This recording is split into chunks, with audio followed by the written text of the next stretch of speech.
the end of another year, 2024. It's gone quickly, I suppose. We always say that. And it's good that we can get to this point and reflect a little bit. I think it's our tradition, isn't it? Last class, we tend to have a bit of a look back at current events, not that we don't cover it otherwise in a year, and look at what do we expect to happen prophetically from the Bible and how is that playing out. So that's pretty much what we're going to do.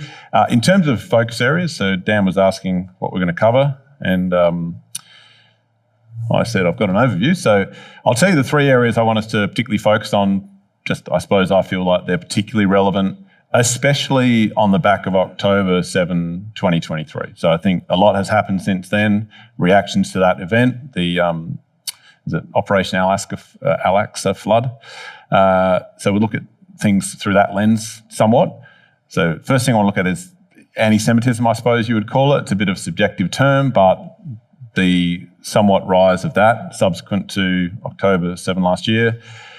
That's one parcel. The other thing I'd like to look at, secondly, is the interactions between Israel and its local neighbours. So some of the particularly hostile neighbours, there's various prophecies that have a position on that. Compare what's been happening with a couple of those. And then lastly, but not least, and this is, you could say, somewhat chronological as per how it's presented in Scripture. We're going to look at Armageddon, Ezekiel 38, how are the nations, perhaps further afield, shaping up in terms of the relationships they have with Israel, based on what you would expect as per Ezekiel. Are they slowly but surely migrating to their respective positions either side of Israel? Are there some exceptions to that, and so on? And we'll see there is a couple of exceptions, but there is also a lot of movement this year over last several decades as well, and it looks like Ezekiel's probably going to be vindicated, which shouldn't particularly surprise us. Okay, so that's what we're going to cover, building up to Armageddon, and we'll see how things have been going. So, first cap off the rack, attitudes towards Israel. So this is anti-Semitism, so I term it. The Bible, I think, has a position on this. It's a little bit oblique, a little bit inferred, but I would say, sort of in layman's terms, the Bible says that after they get back to the land particularly, not that anti-Semitism wasn't a thing prior to that, but after that, at some point, animosity towards the Jews is going to rise pretty sharply, to the point that, drawing on Ezekiel 38, multiple nations are going to feel justified in invading Israel, perhaps not with the intent to kill millions of people, but that is going to be the effect. They are going to kill millions of people in that land, right? So you got to have a pretty sour taste in your mouth about the Jews if you're going to go and kill millions of them, especially on the back of what Hitler did. You think, no, never again. Like, that cannot honestly happen. Of all the people, they're the last ones that will happen to, because humankind is surely a bit more rational and reasonable than that. Nope, not according to prophetic word. It's going to happen again. So why do I say that particularly? We're not going to go into, we're going to put a little bit of scripture up. I'm not going to deep dive into Ezekiel and go back to all the ancient texts and prove who's who in the zoo. I have done that. I'm happy to do it offline. But very simplistically, in terms of this anti-Semitism, as I call it, theme in the Bible, the word doesn't appear, but the theme certainly does. Ezekiel 38 itself, when Russia and friends go to invade, there is a flavour in Ezekiel 38, particularly in verse 12, of they are going after, yes, for a spoil, that is part of it, but upon the people that are gathered out of the nations, okay? There is a target in mind, and the target is the people that have been gathered out of the nations. That is the Jews. Russia, Iran, etc. will have a crosshairs on their head. Zechariah 14, consistent with that. I will gather. Now, this tells us who the puppet master is, by the way, God. God is in control of all of this ultimately, but he's going to let Russia do their thing for a time. I will gather all nations against Jerusalem, okay? So this is very specific. This massive battle is going to centre around Jerusalem. And finally, I've mentioned millions dying. I take that from Zechariah 13, verse 8. 2 parts therein shall be cut off and die. 2 parts you would presume of the Jews in the land, if that would happen today. I think it's not quite 5 million people, so not quite what occurred through the Holocaust, but depends when it occurs, of course. We're not sure. But that is a spirit or a group of people who are particularly unhappy with, not fond of the Jews, particularly the ones in the land. They are going to become a target. And I think I suggested in one of the talks I did a while ago that the frog-like spirits, I think in Revelation, probably do also allude to this spirit. Anti-Semitism will likely be part of the evil, insane, frog-like spirit that is going to pervade society in the last days. I think there is a clear detail in Revelation 16 that tells you that spirit will catalyse Armageddon, okay? The frog-like spirits will catalyse Armageddon. So if you want to figure out what the frog-like spirits are, because it's pretty difficult. I mean, you can come up with any sort of random guess, really. It's not that easy. Maybe with hindsight it'll be easy, but it's not that easy now looking forward. I think the biggest giveaway for me is it is going to bait people into Armageddon, okay? And for all the themes around rainbows and LGBT and all that sort of thing, yeah, I think it's part of the humanism. I think it's part of the package, part of the woke movement. But the centerpiece that is becoming more and more apparent of that mindset is anti-Semitism. Yeah, so that's my perspective on probably what is at the middle of the frog-like spirits. So, brief recap on those. If you've got a really good memory, you might remember from the Bibles classes. 3 unclean spirits like frogs. The spirit of devils. That word devils, extremely strong word in the Greek. It's not just daimonion, which is a strong enough word. It's used to describe lunatics, etc. It is used exclusively outside of Revelation of legion. Legion was absolutely mental, okay? So this is pointing to a spirit that is absolutely insane, mental, ridiculous, that is going to permeate society in the last days. It is going to be distinctively insane, okay? That is the tell. It should be, if it's consistent with the way frogs appear elsewhere in the Bible, which is not much. Where do they appear? The plagues, yeah, Moses. Destructive, this is Sunday school stuff. Destructive, widespread, pervasive, getting into senior leadership. You would expect worldwide leadership to be influenced by this, okay? We get that from the record of Moses interacting with Pharaoh. What else are we told about the frog-like spirits? We're told there is a source. There is a fuel source, if you like, to the spirits. They are the dragon and the beast. The beast, we're certainly not going to prove this now, but I am pretty highly convicted that is the Catholic Church. And the dragon is more variable. It is whoever provides muscle to the Catholic Church. Initially, who provided that? The Roman army out of Rome, Constantine. That didn't work out. Goths took them out. Oh, no worries.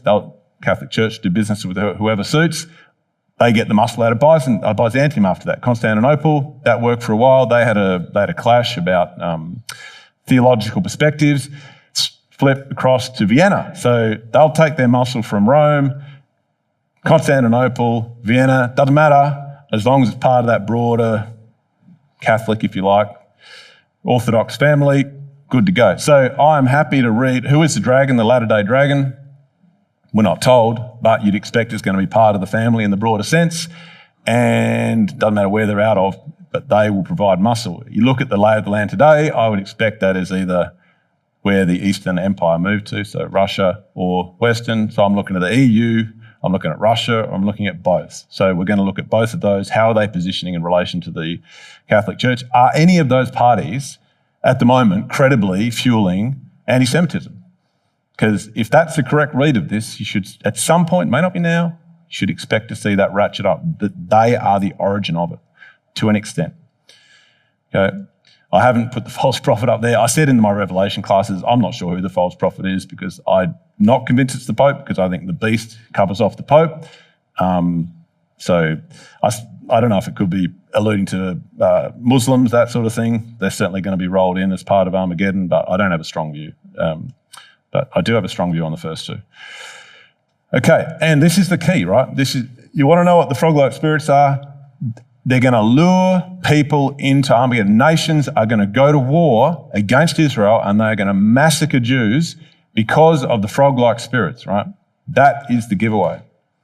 And I don't know how, on its own, the LGBT stuff is going to do that or whatever, or any of that sort of socialism.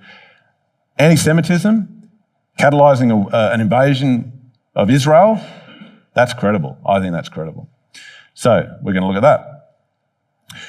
So this is almost, unless you've, as the saying goes, had your head in the sand for the last 12 months, that is pretty much a rhetorical question, right? Is anti-Semitism rising sharply? Now, anti-Semitism's been around for decades. It obviously came to a peak of sorts under Hitler. 6 million Jews killed, sort of subsided somewhat, but it has been ratcheting up for quite a number of years now. But has 2024 seen it take a bit of a turn upwards? And of course, I'm inferring now it's the right question. I'd say we're going to see evidence to suggest it is. We're going to look at this through the lens of the Al-Aqsa flood operation. So this is that's Wikipedia. I mean, just in case people aren't sure. On October 7, 2023, Hamas, so the terrorist group that's operate mainly out of the Gaza Strip, just across from Israel or adjacent to Israel, they coordinated armed incursions from there into southern Israel. That's the name of the operation. In total, 1,139 people killed, 659 Israeli civilians, 38 children, and 247 hostages were taken. And I'll just, hang on. Oh, this doesn't work. There's a story behind why that doesn't work. Yeah, I've covered up my own thing. Hang on. The pointer works, but the change doesn't. There we go. Yeah, I mean, look at this. Imagine taking 4-year-old kids, 2-year-old little girl, what's that, 2-year-old kids. Yeah, imagine the mindset of humans that will do that and take them down to the dens of Gaza and slay them sooner or later, as they have done. It's just, talk about frog-like spirits. That, to me, is insane. It's insane. So you would think, so this is the lens we're going to use to examine this question of anti-Semitism, because you would think reasonably that on the back of that, the whole world will be joining a pylon to absolutely obliterate Hamas, right? Would that not make sense? But that's not how the world is reacting, right? Israel is going into these areas trying to knock over the Hamas. Hamas famously co-locate with civilians. They love to put their bases under hospitals, that sort of thing. That of itself is kind of insane as well, and insane that the media won't call it out. But that's what's happening, okay? And so Israel's very right to self-defense is being questioned, as we'll see. Now, as a lead into this, I want to just, this sort of question of anti-Semitism, how's it rising? I just want to make the connection with the, I'm not going to get it into my head that this doesn't work. The laser works, the other one doesn't. So I'm going to look at this, right? So this is a queer march, Berlin, okay? So this, I think, will show you that the frog-like spirits, I do think it's credible that they're beyond just anti-Semitism. It is a package of humanistic, crazy, if you like, thinking. And there is, bizarrely, strong linkages between anti-Semitism and the rainbow stuff, right? And and this isn't like some isolated example. There's plenty of these protests led by LGBTs in favour of Palestine, okay? And I find two things about that distinctively nuts, okay? Nuts. Now, can anyone spot the nuts thing just on the picture, like one of the two? One of them isn't on there. I'm going to put it up. Anyone see anything kind of crazy about that? Rainbow. The rainbow? What's crazy about it? Yeah, fair enough. Yeah, that is great. If you read carefully. So these guys, they're out to protest. They're out to take a stand.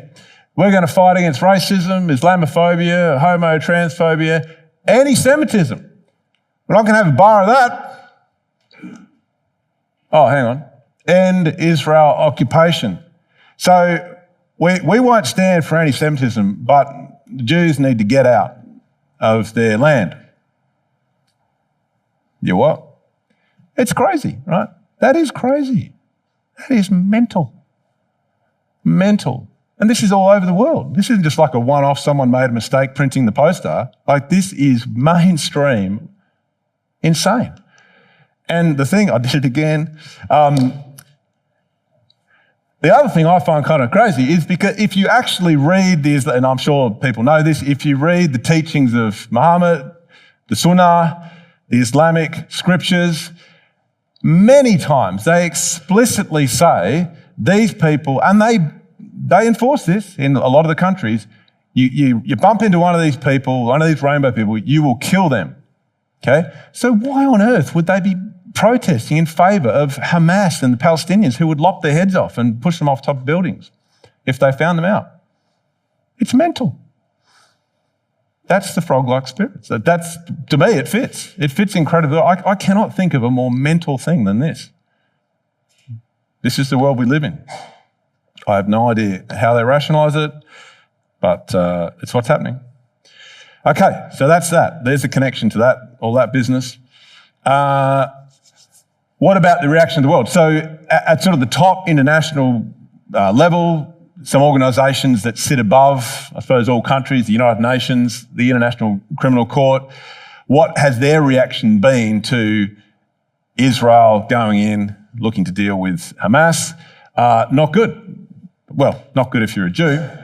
So Guterres, if that's the correct pronunciation, head of the UN, he famously, very shortly after the invasion from Hamas into Israel, made this comment that got a lot of attention. He said, yeah, it's terrible, but it didn't happen in a vacuum.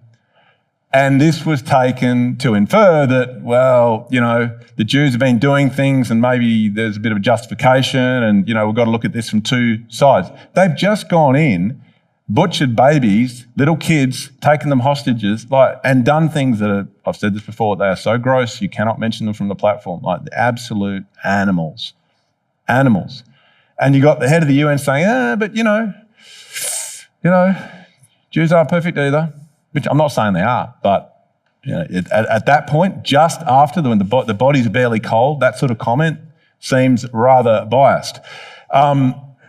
This individual, Karim Khan, he has found Netanyahu and Gallant, I think it is, his former defence minister, guilty of war crimes. They are now, there's arrest warrants out for them. They go into probably not every country. Some countries wouldn't arrest them. The US has made that clear, or Trump has.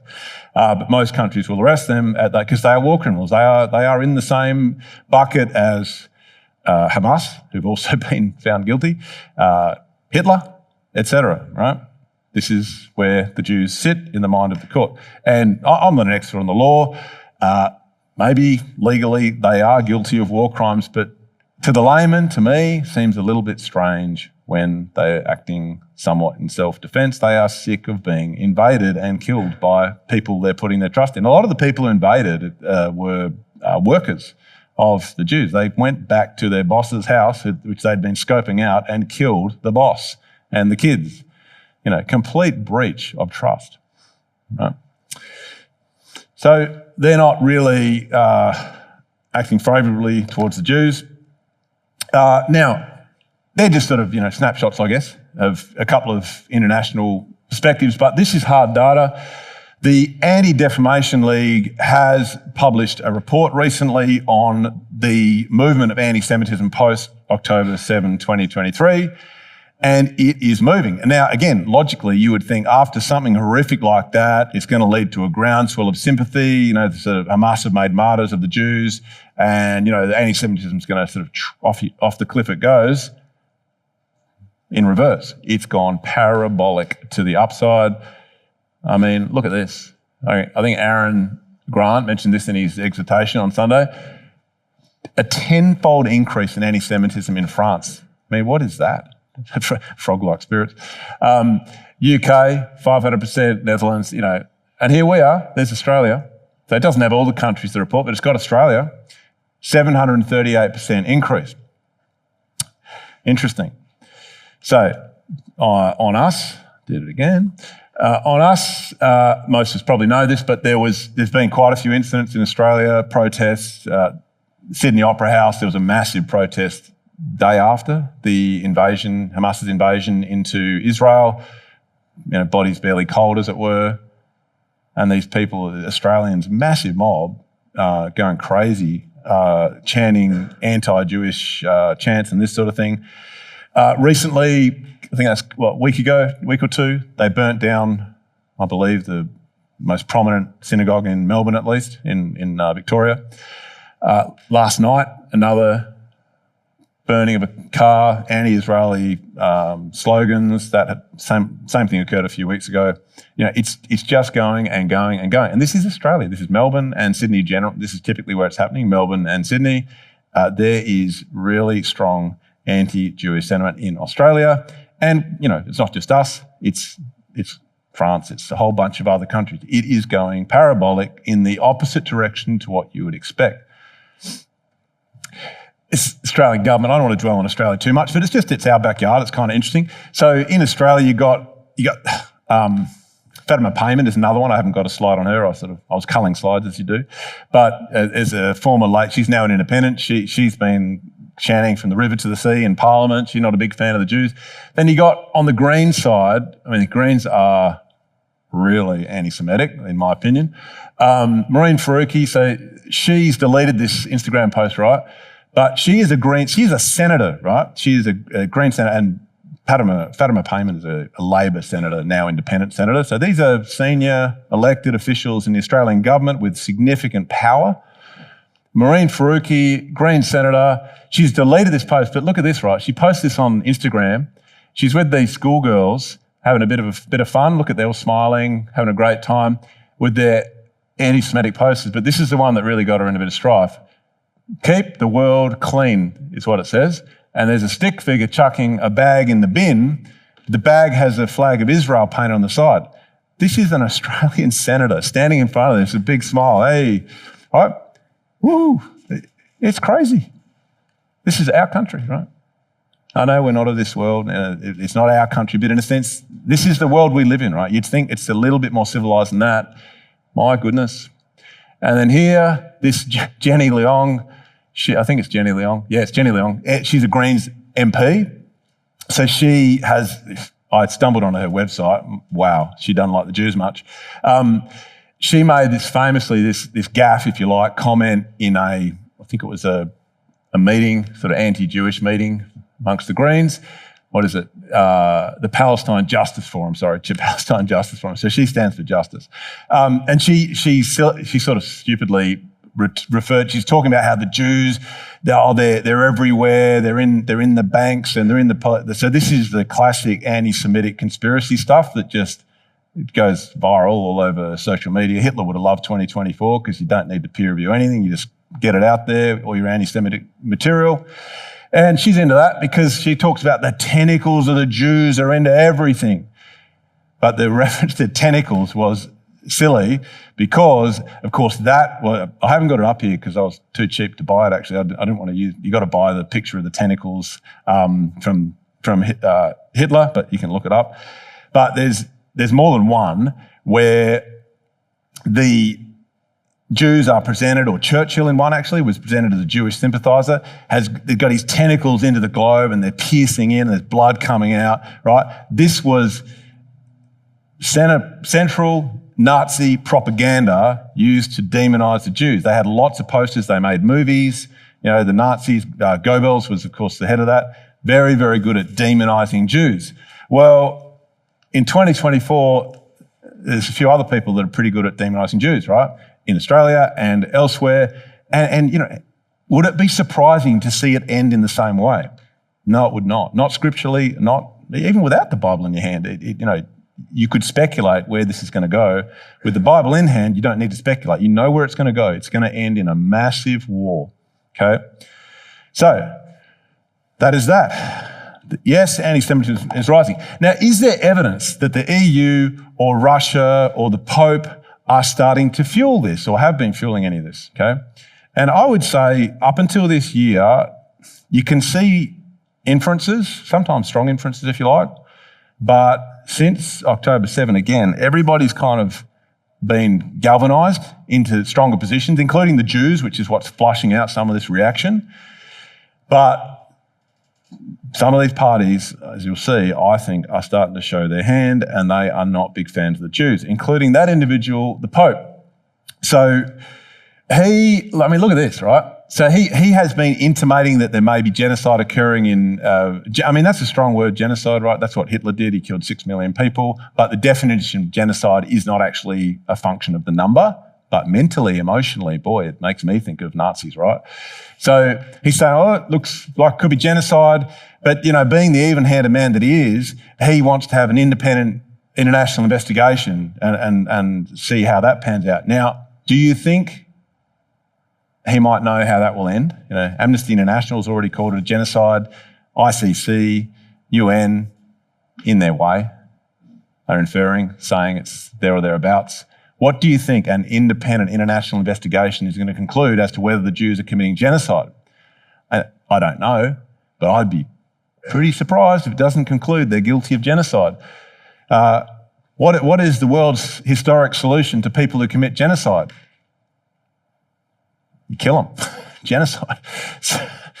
So no better excuse for genocide than genocide. So that's the Pope. He doesn't look very friendly, does he, towards the Jews?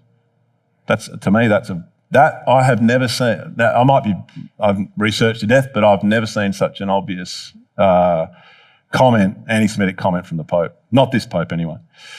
EU. Now, in fairness, I think the way the EU have reacted to the October 7 massacre has been more even-handed than certainly the Pope and definitely than Russia. So if I had to pick based on how they're positioning themselves today, I'd say Russia looks like a more strong candidate for the dragon than the EU, but, it could go either way because they are kind of van der Leyen, who's the head of the EU, she is getting it from both sides. So the left, the pro-Palestinians, are very angry at her because I think that's the tone of that article there. European Commission President accused of complicity in Israel's war crimes at ICC because she's not making strong enough anti-Israeli statements, right? But over here, bloodshed in Gaza must stop now, von der Leyen says. So she is making some strongish intimations about the Jews, their activities. Essentially, she's inferring in a recent statement around the anniversary of the attacks that you have to read it for yourself, but my read of it is she's sort of inferring the Jews, it's getting pretty heavy in there, everybody needs to be responsible. These sorts of words, which are reasonable on the surface, but you could read them as a little bit leading, that the Jews better back off soon. But, it is more even-handed than some other parties, okay? So, are the Russians shaping up more so as the dragon? I'd say at the moment they are, but that can change. Because, this is why I say that, so that is Lavrov. I've got his Sergei Lavrov. So he has been a senior, I think he's been the foreign minister of Russia for I don't know how long, but for a very long time, right? So he's been one of Putin's key guys for a long time in the government. And he fairly recently made some quite strong, I think, in my opinion, anti-Semitic comments. He talks about Hitler had Jewish blood. He made another comment, I can't remember what it was, but broadly it didn't go down well with anybody much, especially the Jews. Putin did eventually could have come in over the top and apologise for it, but boy, talk about showing your hand, right? And, Hitler was sort of he was sort of a Jew, it's the Jews that are blamed for World War II, what a thing to say, to infer that World War II was the work of the Jews. I mean, that is conspiracy theory nonsense at its best. So that's his tone. This article from the Australian Institute of International Affairs, it just draws a conclusion, which you'll see backed up in the next slide anyway, but essentially they draw the conclusion looking at how Russia has been behaving towards Hamas after the massacre and Israel respectively. Russia's once friendly relationship with Israel, the underlining is mine, by the way. All those red lines, you'll see them in a couple of slides, they're mine, they're not in the original article. Russia's once friendly relationship with Israel has soured demonstrably with public support for Hamas now unquestionable, okay, unquestionable. Based on what? Look at Putin, right? Look at what he says. So he's clever. He's a bit more clever than Lavrov, but not that much cleverer.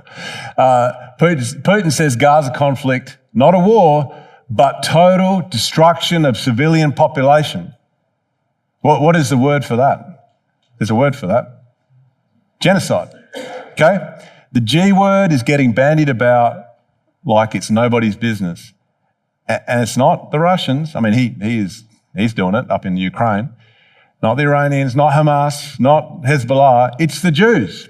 It's all the Jews' fault. They are committing genocide. You see the narrative that is being cleverly built in society, and it's being bought, right? It's being bought in Australia, big time, everywhere. So that's his, it looks like a total destruction. It looks like genocide to me, but he cleverly doesn't use that word. He's not stupid, Putin. Correct historical injustices against Palestinians. Russian President Putin says at BRICS Summit. That reads to me like an allusion to his pretext for going into Ukraine. Well, back in the day, it was part of Russia, which it was. He's got a case. I'm not saying I agree with what he's doing, but that's a clever narrative to run. And he's alluding to, I think, to a similar narrative may exist in Israel. Look, who was here first? Now, we know who was there first, but what he's inferring is the Palestinians were there first. The Jews have come in, they're occupiers, they're illegally there, they're causing a lot of trouble. He is positioning himself with a narrative that says Jews the bad guys. And he's the right guy to broker a peace deal is another thing he's suggesting. And then so that's Putin. So I would say Russia is looking pretty anti-Semitic at this point. More so than they have for quite a while. You can see the undertones there. Like I've looked at this before, probably plenty of us have. You could see it there, but now it is becoming obvious, right? October 7, 2023 has pushed people further apart and they are now having to declare their hands. The Jews are having to they're certainly behaving in a stronger manner than they have before. It's as if they've said, and I'm taking this, paraphrasing, I suppose, things I've heard Netanyahu say in speeches, that we trusted in the sort of coexistence process, which we gave them the benefit of the doubt. They butchered us, they caught us napping. It will not happen again. We're going to wipe them out. That's how I interpret what he's saying. They are going to wipe out, so they're not going to give them another chance. They're done with Hamas. They're done with Hezbollah. They will cripple them. That's it.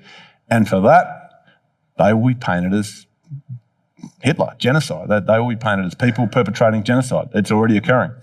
So coming back to our Pope bookend, look at this. So, if you wonder, you sort of think if these parties are going to fuel Armageddon, that ultimately there's a bit of solidarity between them, the Pope, Russia, maybe the EU if they're involved. Is that credible?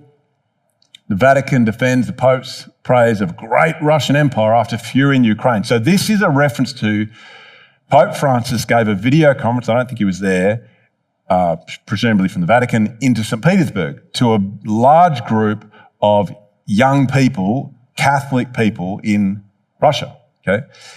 And if you got to read the statements, but it reads like he's sort of saying, Russia is great. Russia used to have a bit more control, a bit more land. Russia is, inference, justified in what it is doing in the Ukraine. And it really upset the Ukraine, as you could expect, and it upset a bunch of people, and there was a lot of jostling after these statements were made, and he sort of defended, I didn't mean it like that. But the tone was there. People read this as the Pope is backing Russia, okay? Would you expect that? If they are, the dragon, the frog, the beast, yeah, you probably would at some point see them getting closer and closer. Is this the beginning of that? Possibly it is. So I think it's definitely worth watching. I've got a quote. That's a proverb down the bottom. That's not from the Bible. That's just an old sort of ancient proverb. The enemy of my enemy is my friend. Okay, see, and I'm sure you can see how that could apply in this situation. Ukraine, Russia doesn't like them. The Pope doesn't appear to be. He appears to be casting his lot with the Russians in terms of that relationship. So, is anti-Semitism on the rise? Yeah, I'd say it is. Are those parties starting to fuel it? Appears to be the case. They're not the only ones fueling it, but they appear to be fueling it. So, interactions with neighbours. We'll have to move pretty quick on this. So, the suggestion is, we went through this in the second event subsequent talk, I think. I think there's enough prophecies to suggest Joel 3, Zechariah 12, maybe Psalm 83. I don't think it's as crystal clear, but I think it fits. That suggests once Israel's back in the land, which of course they are now, they are going to get into a hostile situation with their neighbours, which, no prizes for, that's already happening, has happened. But they will ultimately, I think, suppress them at least for a brief period and achieve a level of peace prior to Armageddon. I'm not going to go through all the sort of proofs of that. I had a table in that other talk. We don't have time, but one quote that suggests that. Behold, I'll make Zechariah, not Joel. Joel 3 does say similar things. I'll make Jerusalem a cup of trembling under all the people round about. That does have the tone of immediate neighbours when you look at the Hebrew. In that day I will make the governors of Judah, the leadership of Israel, a hearth of fire among wood, and like a torch of fire in a sheaf. They shall devour all the people round about. They will win. They will conquer them. They will be victorious. And that, I suggest to you, is what is predicted scripturally. Is that looking credible? Is that looking credible? Well, again, you'd say a year ago before, well, a bit more than a year ago before October 7, you'd say, yeah, it's looking credible. Now it's looking very, very credible, right? That they are going to suppress all of their neighbours forcibly, as the prophecy suggests, forcible suppression of their enemies. So this is Al Jazeera. So this is more of an Arab-friendly than a Jewish-friendly news outlet. But look at the tone, right? After 12 months of war, Israel is a changed state. I could not agree more. And I think if you've been following any of this, I think it's hard to gainsay that. Israel has changed. Netanyahu's openly said that, as I said before. He said, enough is enough. We're not going to let this happen again. We're going for the jugular. You're done, Hamas. You're done, all of you, right? So it has been a significant change in their positioning. A year of conflict has strengthened the far right and emboldened the increasingly messianic leader, according to analysts. So they're alluding to Netanyahu, or pretty much more than alluding to him.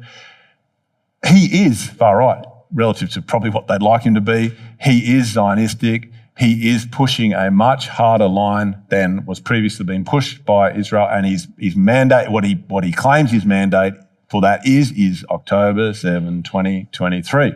So, big shift. Analysts, the media are picking that up. It's quite obvious. How's that playing out? Well, they're killing a lot of the leadership of Hamas and Hezbollah. So, Haniyeh, he's been around for a long time. Top dog in Hamas. They wouldn't historically touch him, but after October 7, bang, the way they killed him was quite ingenious. Won't go into it now. This appears to have been more of a stroke of luck. So this is his top guy on the ground, Yahya Sinwar.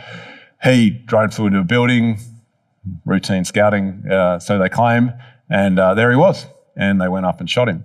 So that was the end of Sinwar. He was the top guy, apparently the mastermind on the ground of October 7, dead. So there's your top two.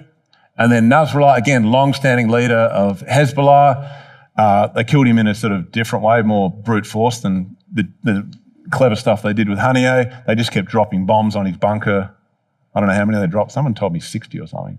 I should have looked it up, but they just kept dropping bombs until they got through the bunker, and that was the end of him. So different ways, but they've just killed them all. So this is the senior leadership of Hamas and Hezbollah gone, dead, right? So they have gone for, if you like, the head, and they've not done it like this before. So on the back of that, famously, there's been this ceasefire, and it relates to southern Lebanon and Israel. They've agreed to a ceasefire, which is interesting, which is kind of, you could say, oh, maybe that's going to lead to a peace and safety type situation of itself. But perhaps, and we're just speculating now, perhaps more likely, look at what Netanyahu says, right? He said, okay, we've got a ceasefire, but prepare for intense war in Lebanon if it's violated, right? So whatever just happened, he's inferring that wasn't that intense. But if you do it again, we're going to go hard, really, really hard, right? So this is all-out war if this happens. And I don't know, this could be it. This could be peace with Lebanon, done. You tick that box in terms of those prophecies about the hostile neighbours.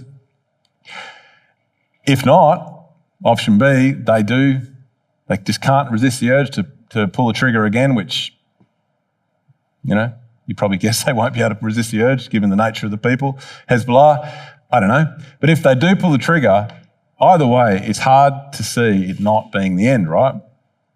So this is interesting because this is what certain prophecies suggest. The Jews are going to knock all of their local neighbours, the hostile ones, on the head. It's looking more likely than it was a year or two ago, looking very likely, again, because of the mandate of October 7, 2023. What else? Okay, Syria. So Syria, I mean, things have been sort of a cliche in current events talks, isn't it? You know, things have been moving fast, but last week or two, things have been moving quite fast. As Syria fell, I think that's quite significant. Assad is gone. He's headed off to Russia, to Putin, because they've always been friends. He's always been seen somewhat as a satellite of the Russians in Syria there. You've now got this guy, Abu Muhammad al-Jolani. So he is the leader of the new government in Syria, having kicked out Assad, who ultimately proved to be pretty unpopular. And it's difficult to sort of look at this and say clearly where's it going to lead. Are they going to be? I don't think they're going to be pro-Jewish.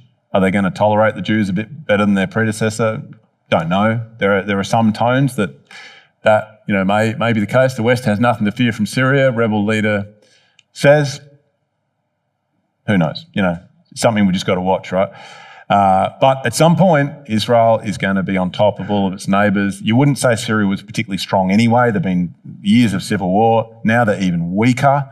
So either way, they're becoming a non-entity, which is what you'd expect heading into Ezekiel 38 as well, because they're not there. Syria are not there. In the context of this, Israel are being accused of a land grab, which arguably it is. They're going into the Golan Heights. There's this buffer zone. They've said, we'll have that, thank you very much, in the middle of the turmoil. Fantastic strategic land from a military perspective, and they've grabbed it. Right? So Israel is getting stronger and stronger and stronger, and it is probably irritating their enemies more and more and more, okay? And anti-Semitism is getting stronger and stronger and stronger. I would expect this is just going to fuel it even more. But the Jews are, in the immediate term, they're kind of happier because they are pretty comprehensively putting their local enemies under the thumb. They didn't do this directly. They're sort of claiming a bit of credit for it, but indirectly they'll take it. They're taking the land, and they are becoming very powerful in the region as if they weren't already. So interesting. Definitely something we should be watching, this Syrian situation, to see how it goes. Oh, and there is a slide there actually. The Russian military bases, we sometimes talk about those as an air base, and there is a seaport, quite significant, you'd think, assets, and we like to speculate that maybe they would play a role in Armageddon. You'd think they reasonably would if they're still there. Will they survive this? Because Assad is Russia's guy. The rebels are not so much. Apparently, there's been a preliminary deal struck that says they're going to let the Russians keep them. Who knows? But let's see. But interesting thing to watch. Interesting detail within the detail. What's going to happen with those bases? Okay.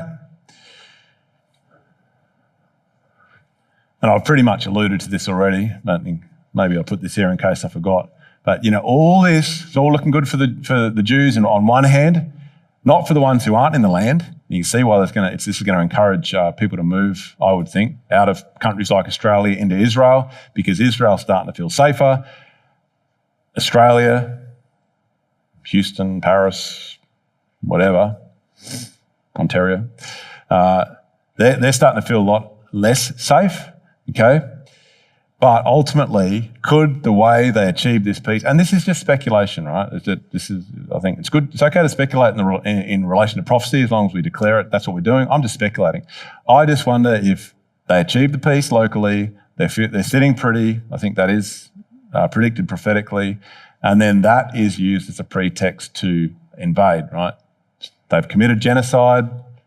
Time to go down and square things up a little bit. It would be a credible pretext. Could that put their allies offside? Quite possibly, because there is a prophecy, that Jeremiah 30 verse 14, all thy lovers have forgotten thee. If you look at the context of that, it is end times, it is in and around Armageddon. So it suggests to me that at some point Israel is going to get on the nose even with its allies. Now they may ultimately come to its defense belatedly, Ezekiel 38, I think that's credible. But at some point, the relationships are going to be strained, is how I read that. Could it be because they go so hard, so successfully in the region that got to go stop the genocide? I don't know. Just an interesting theory. Something to think about. But certainly, Amnesty International, genocide. These protesters and many others like them all over the world, genocide. The Jews are in the same bucket as Adolf Hitler. Wow, that's a narrative, right? That is a setup for something. Okay, lucky last, Israel's relation with the nation. So this is just good old, we're going to look at Ezekiel 38, we're going to look at the key players, and we're just going to see how they're trending in relation to, a little bit to each other, mostly to Israel, okay? To paint a picture of, is it credible? Is it credible these two sides are ultimately going to go head to head in a massive world war centered around the Jewish people in Israel? Is that a credible theory? How is it trending?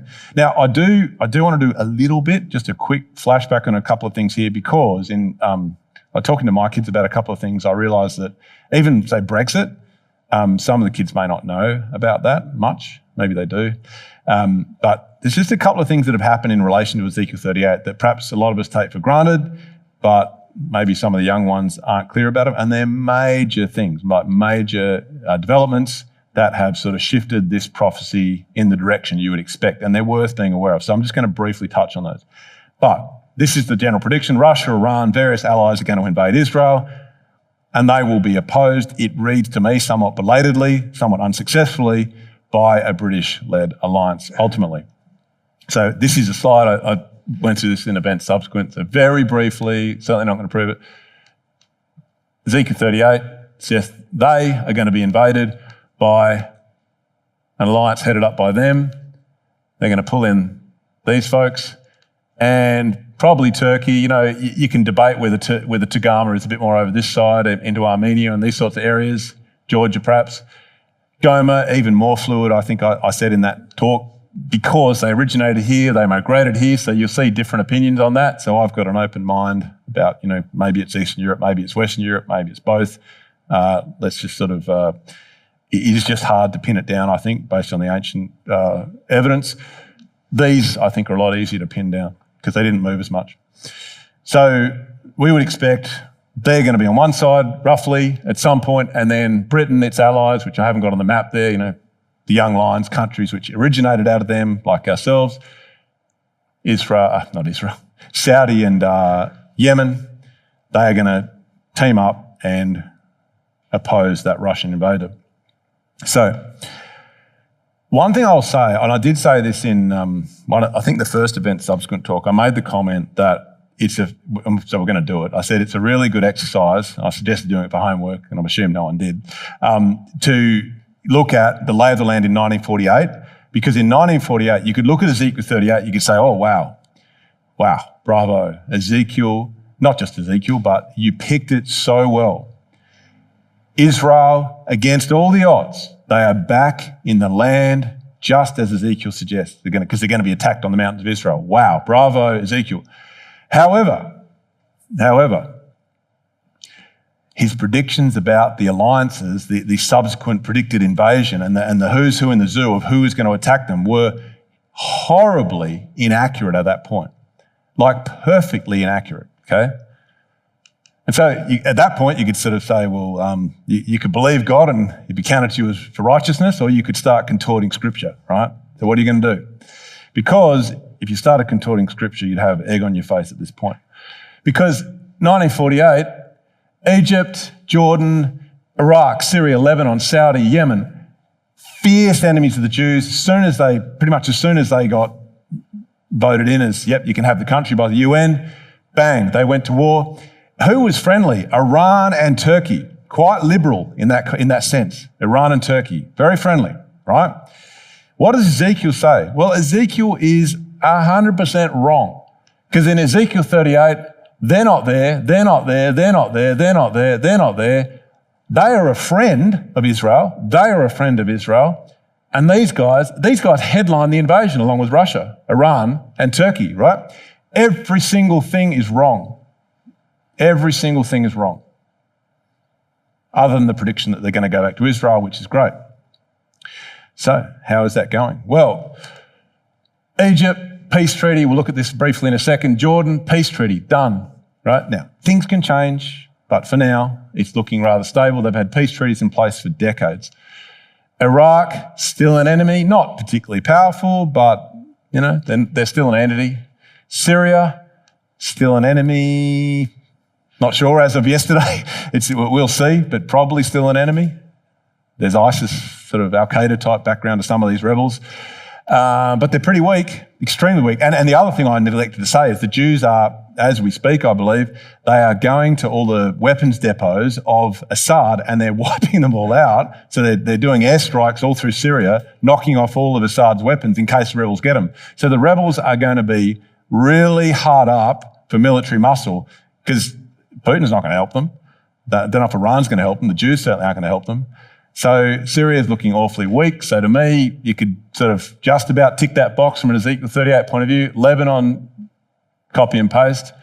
Saudi almost did a peace deal heading into October 7, 2023. Some people speculate that is why Hamas did that then. They wanted to stop the Saudi peace deal occurring. Didn't happen, and now they're quite hostile. We'll see that in a second. So there's work to do there. Yemen, same, still harbouring the Houthis.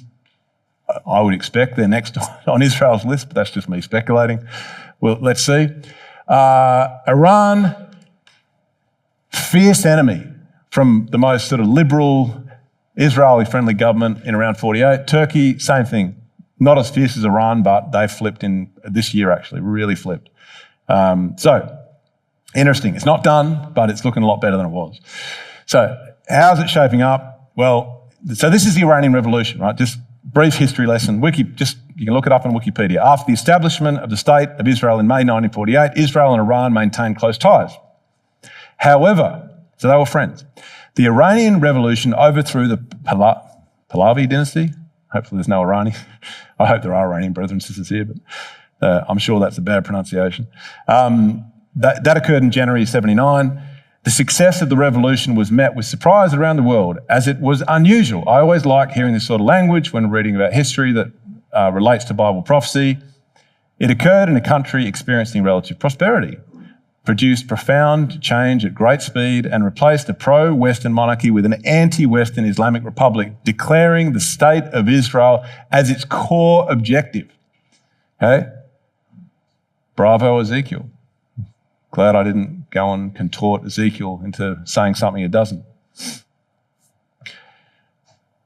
How are they going today? They hate Israel, right? Ali Khamenei, leader of Israel,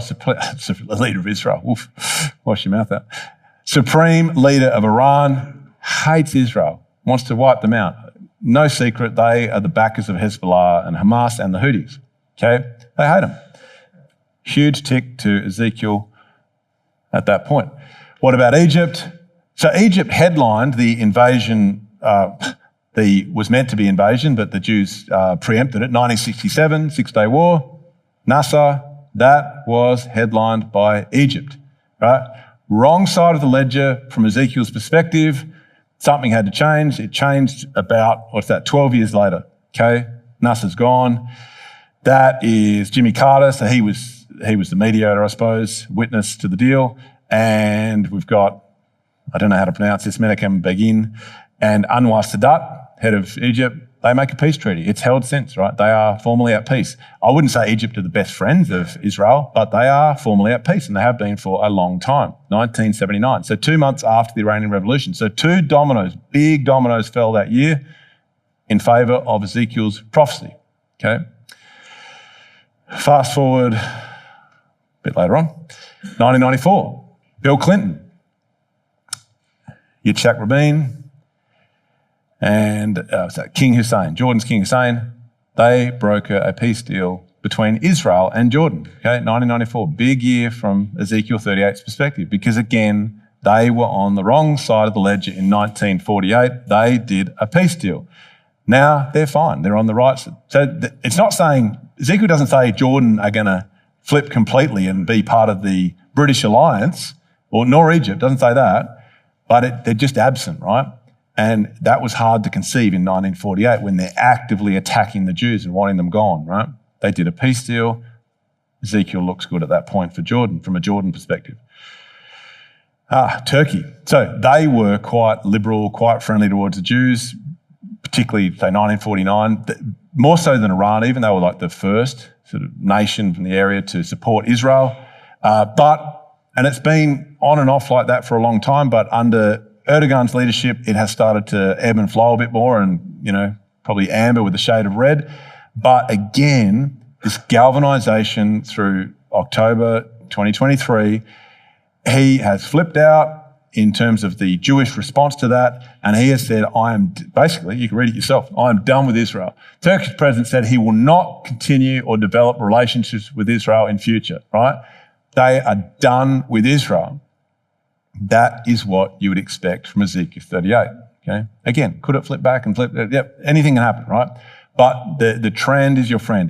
The things are moving in the direction you would expect based on what Ezekiel predicted, right? The dominoes are slowly falling. And that's a big one that fell this year that we probably didn't even notice that much because so much other stuff was going on.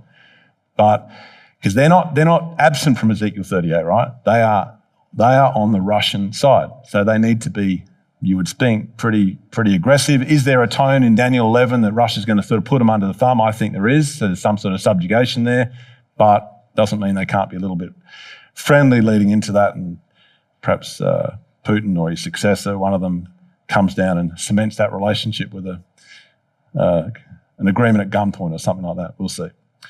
Okay, so that's Turkey.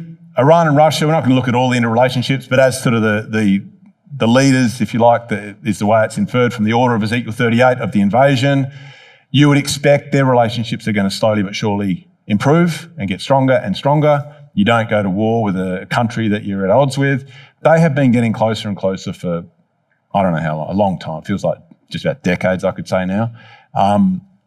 But again, it just keeps getting stronger and stronger. And post last October 2023, it's getting stronger and stronger. And they are now looking to strike a formal strategic agreement, which will include military cooperation. Okay, so I guess akin to NATO or that sort of thing, they are looking to do a deal, these two parties.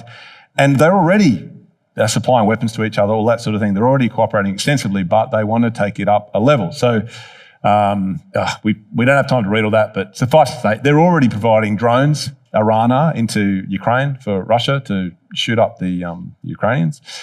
And they just want to ratchet this up. Russia signals upcoming signing of strategic partnership accord with Iran. So they're heading in the direction of a formal strategic agreement. Does Ezekiel demand that? No, I don't think it demands it.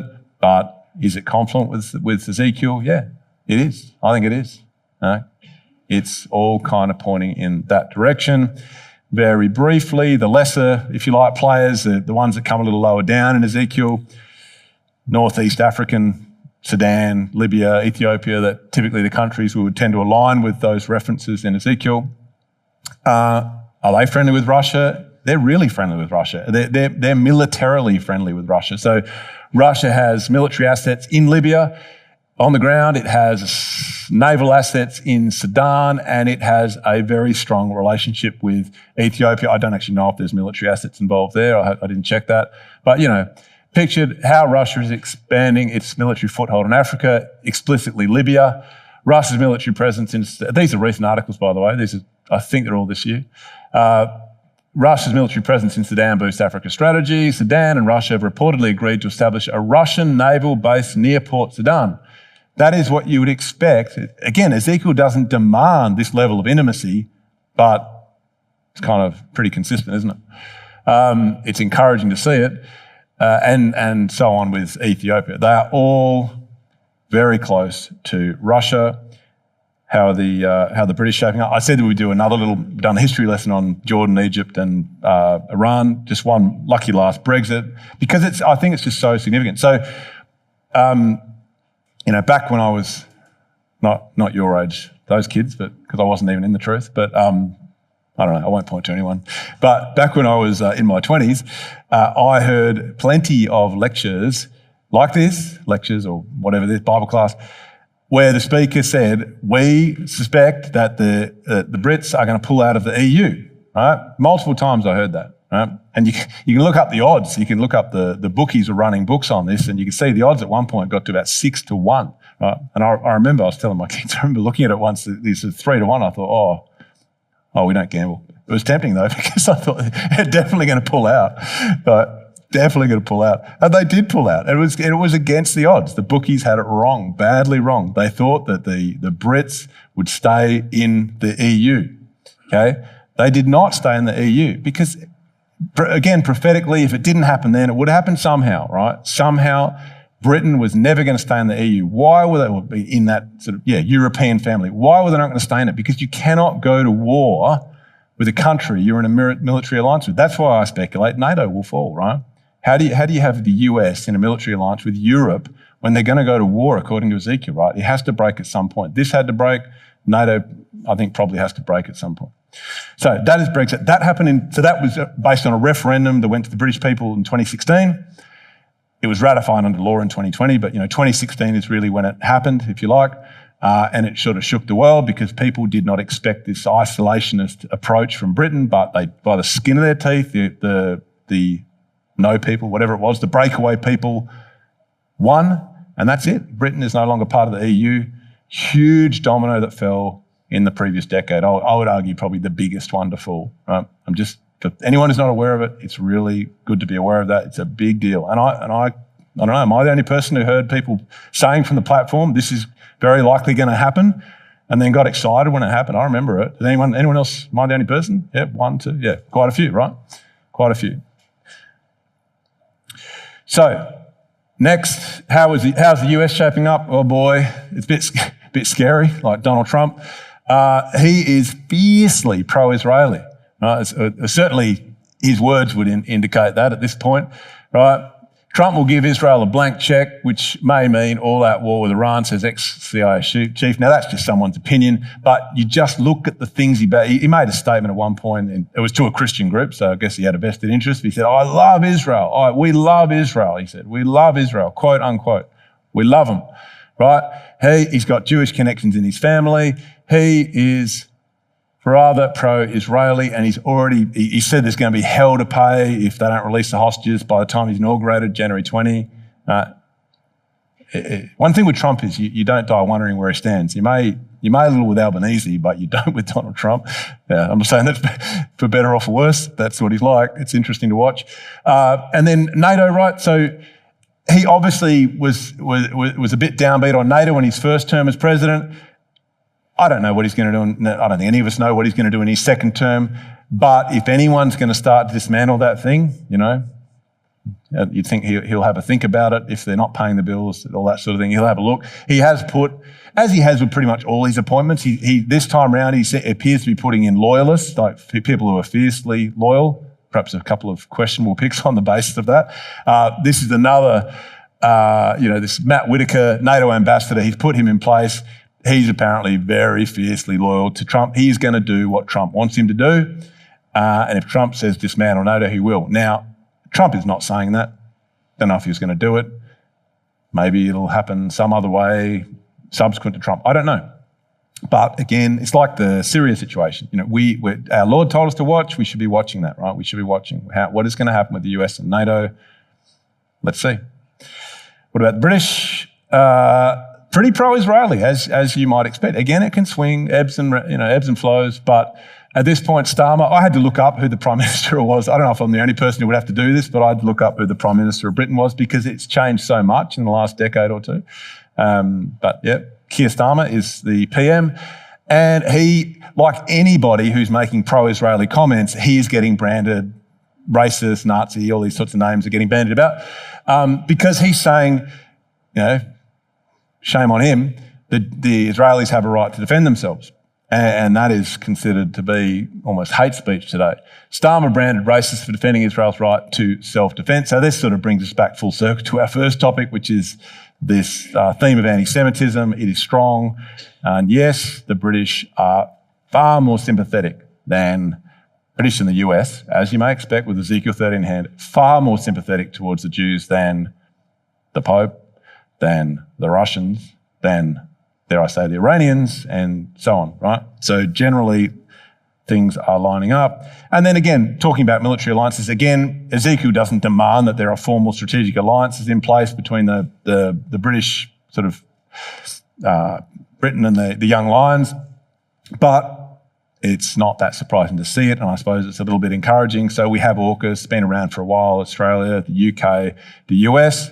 That is a formal alliance, and the US are looking to ratchet it up. So they're making, what do we got here? White House pushes for AUKUS to move to Pillar 2 weapons focus. So they are wanting to dial up that relationship, okay? Not the opposite, which is what we would expect is probably going to happen with NATO. So another good thing to watch is AUKUS, because they are, now New Zealand's not there, not all the young lions are there, right? Canada's not there. So will they be drawn in? Will they not? New Zealand seems a bit, anti some of these things at the moment. So we can sort of watch how those things happen. But you have there, if you like, a core group that lines up with the core group of Ezekiel 38, the British-led alliance. All right, last slide. This is the area where I'd say Ezekiel 38 isn't travelling quite as well yet, but let's see what happens. So Saudi, right? Saudi Arabia. This is an MBS, Mohammed bin Salman, so the top dog in Saudi. But it's one of the royal family. This is his view. Saudi royal lashes out. Israel is genocidal and an apartheid state. There it is again, that word, right? So he served as Saudi Arabia's intelligence chief. He denounces the Jewish state as genocidal, apartheid. So that's getting thrown about a bit as well, which is throwback to South Africa, apartheid South Africa, where the whites were oppressing and killing the blacks. Expresses hope Netanyahu will face charges at the ICC. So and MBS is making some fairly anti-Israeli comments as well. So he is the top guy in Saudi. Quite a shift from where he was on, according to Netanyahu, and somewhat according to perhaps a bit less so, but MBS himself. They were on the brink of a deal before October 7, 2023. That harpooned the whole thing. Pretty significant setback from an Ezekiel 38 enthusiast point of view, but just watch it. It'll swing. It's just how and when, but at the moment, they're on the wrong side of the ledger, as is Yemen. Safe haven for the Houthis. As I said, you'd have to think that Israel's got to be thinking about them at some point, right? Hezbollah, Hamas, the third of the H's. Again, what's going to happen there? Is there going to be a revolution like it's just occurred in Syria? Don't know. But our Lord asked us to watch. We should be watching Yemen. We should be watching Saudi, because they should flip at some point onto the other side of the ledger. But it's certainly looking a lot better than it was looking in 1948. The nations are moving. The angels, I would suggest to you, are very much at work. And I find that encouraging. I hope you find that encouraging. And Godspeed as we head into 2025. Brothers and sisters, let us keep watching and let us prepare for the return of our Lord.